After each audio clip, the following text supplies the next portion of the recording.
Humana ang eleksyon. Back to work na ang mga opisyales, ilabi na kadtong mga bag-ong napili sa katungdanan. Dinhi sa lalawigan sa Subo, gikalimtan sa mga napiling opisyal ang mga politikanhong panagbangi kay mihatag sila sa ilang suporta ngadto sa administrasyon ni Gobernador Gwen Garcia. Ug tungod ni ini, gipasaligan usab sila sa gobernador nga kanunay makalaom sa tabang sa Kapitolyo.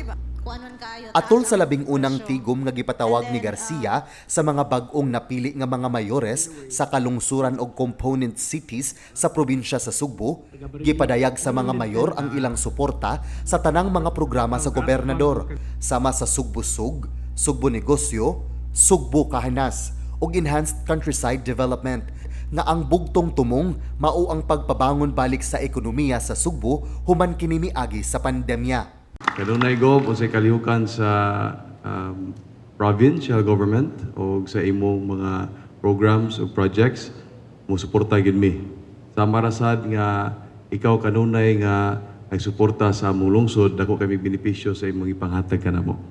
So karon og sa umaabot magkuyog lagi tago. Thank you guys tanan. Gob, salamat kay sa imong pagdawat nako, no?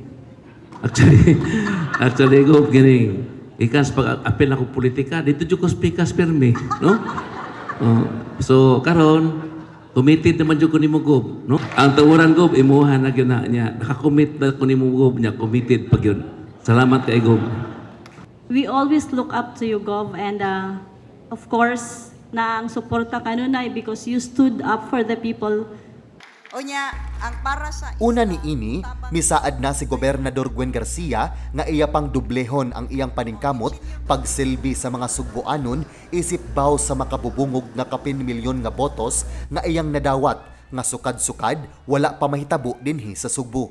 Iyang gikalipay nga kuyugan siya sa mga mayor sa pagpanerbisyo ug ang hunta probinsyal diin mipasalig usab kaniya nga mokooperar og mosuporta sa iyang mga programa. I look forward to a most productive and fruitful 3 years together with all of you. Fruitful, productive for Cebu and for the Cebuanos in unity under one Cebu. Uban sa taho ni Juanis Arong, kini si John Fredson Granada, balita sa Subo.